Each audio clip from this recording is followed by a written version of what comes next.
लीजिए सुनिए भीष्म साहनी की कहानी चीफ की दावत।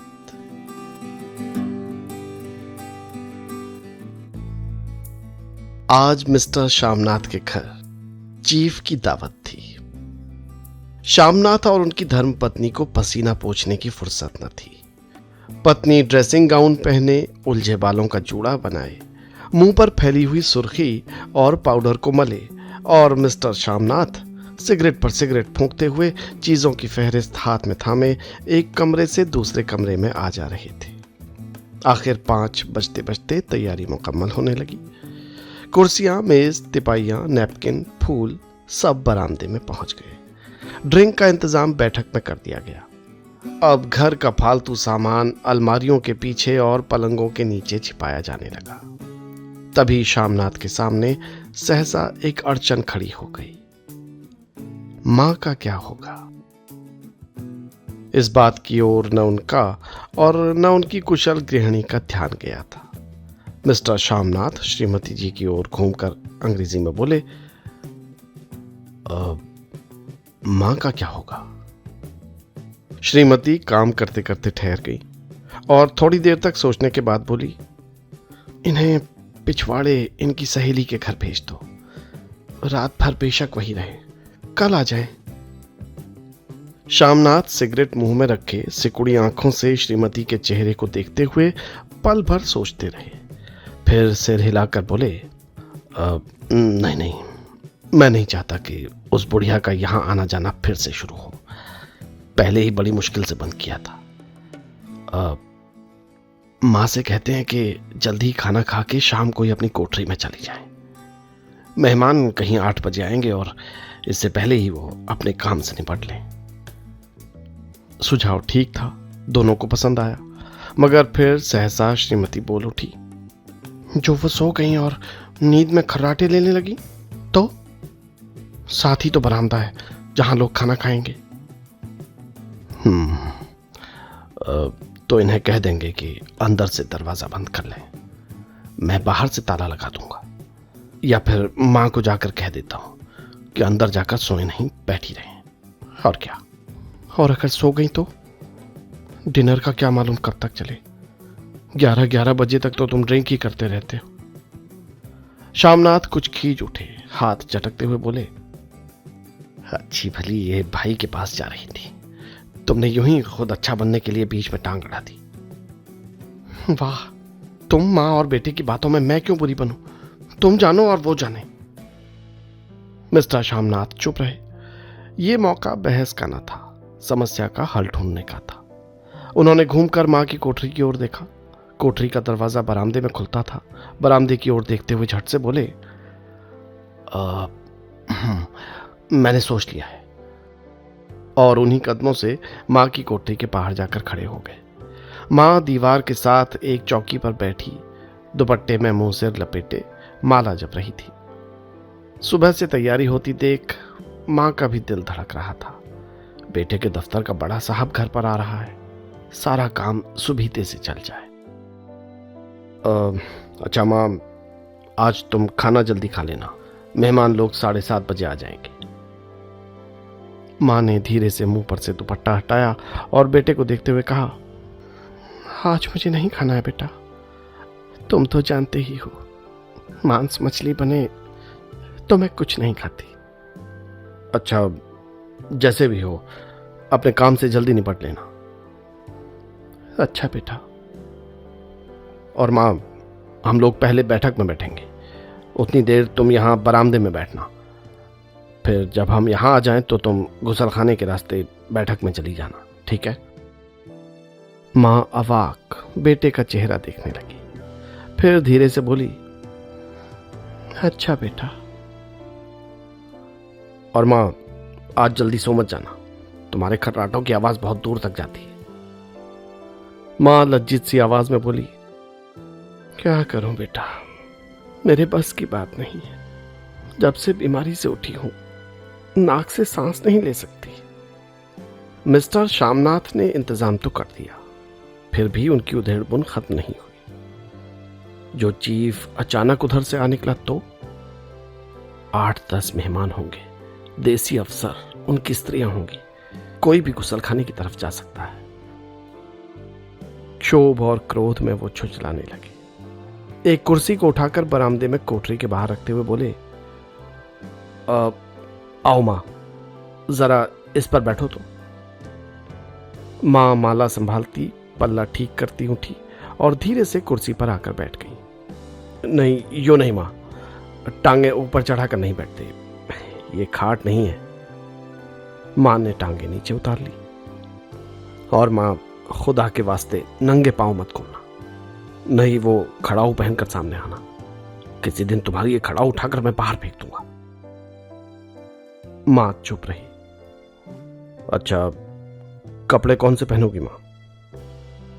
जो है वही पहनूंगी बेटा, जो कहो पहन लूं। मिस्टर शामनाथ सिगरेट मुंह में रखे फिर अधखुली आंखों से मां की ओर देखने लगे और मां के कपड़ों की सोचने लगे। शामनाथ हर बात में तरकीब चाहते थे। घर का सब संचालन उनके अपने हाथ में था। खूंटियां कमरों में कहां लगाई जाएं, बिस्तर कहां पर बिछें, किस रंग के पर्दे लगाए जाएं, श्रीमती कौन सी साड़ी पहने, मेज किस साइज की हो। शामनाथ को चिंता थी कि अगर चीफ का साक्षात मां से हो गया तो कहीं लज्जित न होना पड़े। मां को सिर से पांव तक देखते हुए बोले, मां, तुम सफेद कमीज और सफेद सलवार पहन लो। पहन के आओ तो जरा देखूं। मां धीरे से उठी और अपनी कोठरी में कपड़े पहनने चली गई। ये मां का झमेला ही रहेगा। उन्होंने फिर अंग्रेजी में अपनी स्त्री से कहा, कोई ढंग की बात हो तो भी कोई कहे, अगर कहीं कोई उल्टी सीधी बात हो गई, चीफ को बुरा लगा तो सारा मजा जाता रहेगा। मां सफेद कमीज और सलवार पहनकर बाहर निकली। छोटा सा कद, सफेद कपड़ों में लिपटा, छोटा सा सूखा हुआ शरीर, धुंधली आंखें, केवल सिर के आधे झड़े हुए बाल पल्ले की ओट में छिप पाए थे। पहले से कुछ ही कम कुरूप नजर आ रही थी। चलो ठीक है, कोई चूड़ियां वुड़ियां हो तो वो भी पहन लो, कोई हर्ज नहीं। अब चूड़ियां कहां से लाऊं बेटा, तुम तो जानते हो सारे जेवर तुम्हारी पढ़ाई में बिक गए। ये वाक्य शामनाथ को तीर की तरह लगा। तुनक कर बोले, अब ये कौन सा राग छेड़ दिया मां? सीधा कह दो नहीं है जेवर, बस। इससे पढ़ाई वढ़ाई का क्या ताल्लुक है? जो जेवर बिका तो कुछ बनकर ही आया हूं, निरा लंडूरा तो नहीं लौटाया हूं। जितना दिया था उससे दुगना ले लेना। मेरी जीभ जल जाए बेटा, तुमसे जेवर लूंगी? मेरे मुंह से यूं ही निकल गया था, जो होते तो लाख बार पहनती। 5:30 बज चुके थे। अभी मिस्टर शामनाथ को खुद भी नहा धोकर तैयार होना था। श्रीमती कब की अपने कमरे में जा चुकी थी। शामनाथ जाते हुए एक बार फिर मां को हिदायत करते गए, मां, रोज की तरह गुमसुम बन के नहीं बैठी रहना। अगर साहब इधर आ निकले और कोई बात पूछे तो ठीक तरह से बात का जवाब देना। बेटा, मैं ना पढ़ी ना लिखी, मैं क्या बात करूंगी? तुम कह देना मां अनपढ़ है, कुछ जानती समझती नहीं, वो नहीं पूछेगा। 7 बजते बजते मां का दिल थक थक करने लगा। अगर चीफ सामने आ गया और उसने कुछ पूछा तो वो क्या जवाब देंगी? अंग्रेज को तो दूर ही से देखकर घबरा उठती थी, ये तो अमरीकी है, न मालूम क्या पूछे, मैं क्या कहूंगी? मां का जी चाहा कि चुपचाप पिछवाड़े विधवा सहेली के घर जाएं, मगर बेटे के हुक्म को कैसे टाल सकती थी। चुपचाप कुर्सी पर से टांगे लटकाए वहीं बैठी रही। एक कामयाब पार्टी वो है जिसमें ड्रिंक कामयाबी से चल जाए। शामनाथ की पार्टी सफलता के शिखर चूमने लगी। वार्तालाप उसी रौ में बह रहा था जिस रौ में गिलास भरे जा रहे थे। कहीं कोई रुकावट न थी, कोई अड़चन नहीं थी। साहब को विस्की पसंद आई थी, मेम साहब को पर्दे पसंद आए थे, सोफा कवर का डिजाइन पसंद आया था, कमरे की सजावट पसंद आई थी। इससे बढ़कर क्या चाहिए? साहब तो ड्रिंक के दूसरे दौर में ही चुटकुल्ले और कहानियां कहने लग गए थे। दफ्तर में जितना रौब रखते थे यहाँ पर उतने ही दोस्त परवर हो रहे थे। और उनकी स्त्री काला गाउन पहने, गले में सफेद मोतियों का हार, सेंट और पाउडर की महक से ओतप्रोत कमरे में बैठी सभी देसी स्त्रियों की आराधना का केंद्र बनी हुई थी। बात बात पर हंसती, बात बात पर सिर हिलाती और शामनाथ की स्त्री से तो ऐसे बातें कर रही थी जैसे उनकी पुरानी सहेली हो। और इसी रौ में पीते पिलाते 10:30 बज गए। वक्त गुजरते पता ही न चला। आखिर सब लोग अपने अपने गिलासों में से आखिरी घूंट पीकर खाना खाने के लिए उठे और बैठक से बाहर निकले। आगे आगे शामनाथ रास्ता दिखाते हुए, पीछे चीफ और दूसरे मेहमान। बरामदे में पहुंचते ही शामनाथ सहसा ठिठक गए। जो दृश्य उन्होंने देखा उससे उनकी टांगें लड़खड़ा गईं और क्षण भर में सारा नशा हिरन होने लगा। बरामदे में ऐन कोठरी के बाहर मां अपनी कुर्सी पर ज्यों की त्यों बैठी थी, मगर दोनों पांव कुर्सी की सीट पर रखे हुए और सिर दाएं से बाएं और बाएं से दाएं झूल रहा था और मुंह में से लगातार गहरे खर्राटों की आवाज आ रही थी। जब सिर कुछ देर के लिए टेढ़ा होकर एक तरफ को थम जाता तो खर्राटे और भी गहरे उठते और फिर जब झटके से नींद टूटती तो सिर फिर दाएं से बाएं झूलने लगता। पल्ला सिर पर से खिसक आया था और मां के झरे हुए बाल आधे गंजे सिर पर अस्त व्यस्त बिखर रहे थे। देखते ही शामनाथ क्रुद्ध हो उठे। जी चाहा कि मां को धक्का देकर उठा दें और उन्हें कोठरी में धकेल दें, मगर ऐसा करना संभव न था। चीफ और बाकी मेहमान पास खड़े थे। मां को देखते ही देसी अफसरों की कुछ स्त्रियां हंसती और इतने में चीफ ने धीरे से कहा, पुअर डियर। मां हड़बड़ा के उठ बैठी। सामने खड़े इतने लोगों को देखकर ऐसी घबराई कि कुछ कहते न बना। झट से पल्ला सिर पर रखती हुई खड़ी हो गई और जमीन को देखने लगी। उनके पांव लड़खड़ाने लगे और हाथों की उंगलियां थर थर कांपने लगी। मां, तुम जाके सो जाओ। तुम क्यों इतनी देर तक जाग रही थी? शामनाथ ने कहा और खिसियाई हुई नजरों से चीफ के मुंह की ओर देखने लगे। चीफ के चेहरे पर मुस्कुराहट थी। वो वहीं खड़े खड़े बोले, नमस्ते। मां ने झिझकते हुए, अपने में सिमटते हुए दोनों हाथ जोड़े, मगर एक हाथ दुपट्टे के अंदर माला को पकड़े हुए था और दूसरा बाहर। ठीक तरह से नमस्ते भी न कर पाई। शामनाथ इस पर भी खिन्न हो उठे। इतने में चीफ ने अपना दायां हाथ मिलाने के लिए मां के आगे किया। मां और भी घबरा उठी। मां, हाथ मिलाओ। पर हाथ कैसे मिलाती? दाएं हाथ में तो माला थी। घबराहट में मां ने बायां हाथ ही साहब के दाएं हाथ में रख दिया। शामनाथ दिल ही दिल में जल उठे। देसी अफसरों की स्त्रियां खिलखिलाकर हंस पड़ी। यूं नहीं मां, तुम तो जानती हो दायां हाथ मिलाया जाता है। दायां हाथ मिलाओ। मगर तब तक चीफ मां का बायां हाथ ही बार बार हिलाकर कह रहे थे, हाउ डू यू डू। कहो मां, मैं ठीक हूं, खैरियत से हूं।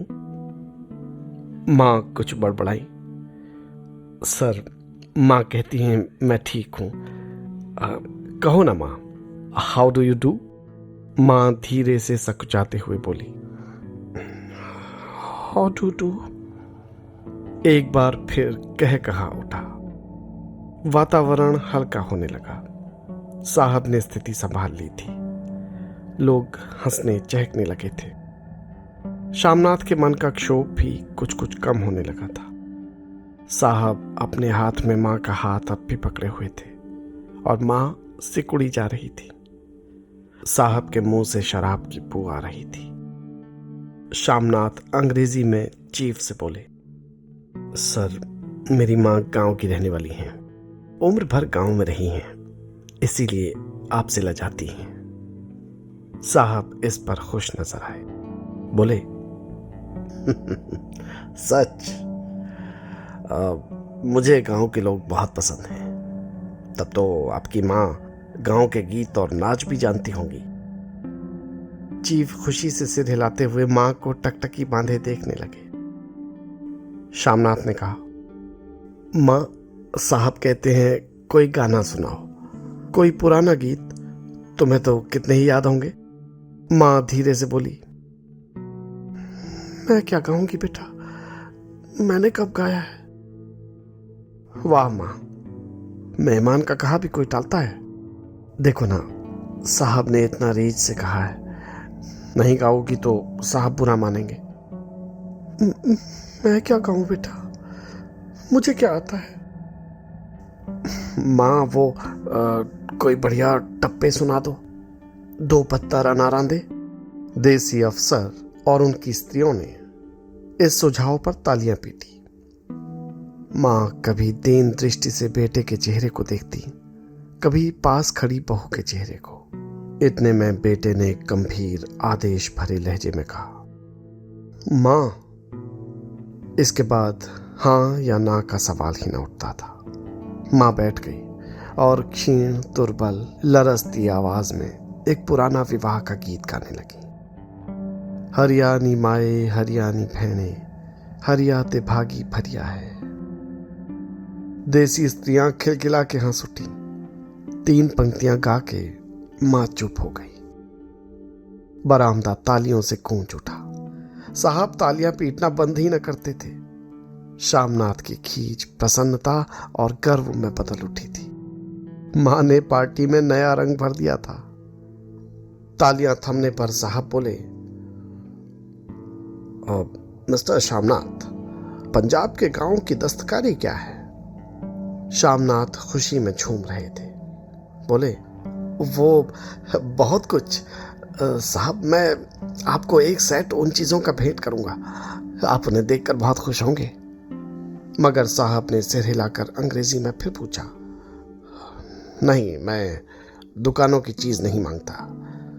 पंजाबियों के घरों में क्या बनता है और औरतें खुद क्या बनाती हैं। शामनाथ कुछ सोचते हुए बोले, जी, लड़कियां गुड़िया बनाती हैं और फुलकारियां बनाती हैं। फुलकारी क्या। शामनाथ फुलकारी का मतलब समझाने की असफल चेष्टा करने के बाद माँ को बोले, माँ, कोई पुरानी फुलकारी घर में है। माँ चुपचाप अंदर गई और अपनी पुरानी फुलकारी उठा लाई। साहब बड़ी रुचि से फुलकारी देखने लगे। पुरानी फुलकारी थी, जगह जगह से उसके तागे टूट रहे थे और कपड़ा फटने लगा था। साहब की रुचि को देखकर शामनाथ बोले, साहब ये फटी हुई है साहब, मैं आपको नई बनवा दूंगा। माँ बना देंगी। क्यों माँ, साहब को फुलकारी बहुत पसंद है, इन्हें एक ऐसी ही फुलकारी बना दोगी ना। माँ चुप रही, फिर डरते डरते धीरे से बोली, अब मेरी नजर कहाँ है बेटा, ये बूढ़ी आंखें क्या देखेंगी। मगर माँ का वाक्य बीच में ही तोड़ते हुए शामनाथ साहब को बोले, वो जरूर बना देंगी सर, आप उसे देखकर बहुत खुश होंगे। साहब ने सिर हिलाया, धन्यवाद किया और हल्के हल्के झूमते हुए खाने की मेज की ओर बढ़ गए। बाकी मेहमान भी उनके पीछे पीछे हो लिए। जब मेहमान बैठ गए और माँ पर से सबकी आंखें हट गई तो माँ धीरे से कुर्सी पर से उठी और सबसे नजरें बचाती हुई अपनी कोठरी में चली गई। मगर कोठरी में बैठने भर की देर थी कि आंखों में छल छल आंसू बहने लगे। वो दुपट्टे से उन्हें बार बार पूछती, पर वो बार बार उमड़ आते, जैसे बरसों का बांध तोड़कर उमड़ आए हो। माँ ने बहुतेरा दिल को समझाया, हाथ जोड़े, भगवान का नाम लिया, बेटे के चिरायु होने की प्रार्थना की। बार बार आंखें बंद की, मगर आंसू बरसात के पानी की तरह जैसे थमने का नाम ही न लेते थे। आधी रात का वक्त होगा। मेहमान खाना खाकर एक एक करके जा चुके थे। माँ दीवार से सटकर बैठी आंखें फाड़े दीवार को देखे जा रही थी। घर के वातावरण में तनाव ढीला पड़ चुका था। मोहल्ले की निस्तब्धता शामनाथ के घर भी छा चुकी थी। केवल रसोई में प्लेटों के खनकने की आवाजें आ रही थी। तभी सहसा माँ की कोठरी का दरवाजा जोर से खटकने लगा। माँ, दरवाजा खोलो। माँ का दिल बैठ गया, हड़बड़ा कर उठ बैठी। क्या मुझसे फिर कोई भूल हो गई? माँ कितनी देर से अपने आप को कोस रही थी कि उन्हें नींद क्यों आ गई और वो क्यों ऊँघने लगी। क्या बेटे ने अभी तक क्षमा नहीं किया? माँ उठी और कांपते हाथों से दरवाजा खोल दिया। दरवाजा खुलते ही शामनाथ झूमते हुए आगे बढ़ाए और माँ को आलिंगन में भर लिया। माँ, आज तो तुमने रंग ला दिया। साहब तुमसे इतना खुश था कि मैं क्या कहूं।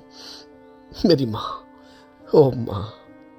माँ की छोटी सी काया सिमट कर बेटे के आलिंगन में छिप गई। माँ की आंखों में फिर आंसू आ गए। उन्हें पोंछती हुई धीरे से बोली, बेटा तुम मुझे हरिद्वार भेज दो, मैं कब से कह रही हूं। शामनाथ का चूमना सहसा बंद हो गया और उनकी पेशानी पर फिर तनाव के बल पड़ने लगे। उनकी बाहें मां के शरीर से हटाई। क्या कहा मां? मां, ये तुमने कौन सा राग फिर से छेड़ दिया? शामनाथ का क्रोध बढ़ने लगा था। बोलते गए, तुम मुझे बदनाम करना चाहती हो ताकि दुनिया कहे कि बेटा मां को अपने पास नहीं रख सकता। नहीं बेटा, अब तुम अपनी बहू के साथ जैसा मन चाहे रहो। मैंने अपना खा पहन लिया, अब यहां क्या करूंगी? जो थोड़े दिन जिंदगानी के बाकी हैं, भगवान का नाम लूंगी। तुम मुझे हरिद्वार भेज दो।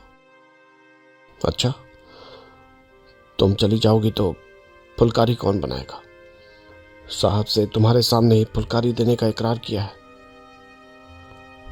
बेटा, मेरी आंखें अब नहीं है जो फुलकारी बना सकूं। तुम कहीं और से बनवा लो, बनी बनाई ले लो। मां, तुम मुझे धोखा दे के यूं चली जाओगी, मेरा बनता काम बिगाड़ोगी। जानती नहीं, साहब खुश होगा तो मुझे तरक्की मिलेगी। मां चुप हो गई, फिर बेटे के मुंह की ओर देखती हुई बोली, क्या तेरी तरक्की होगी? साहब तेरी तरक्की करेगा, उसने ऐसा कहा है क्या? नहीं, कहा नहीं, मगर देखती नहीं कितना खुश गया है।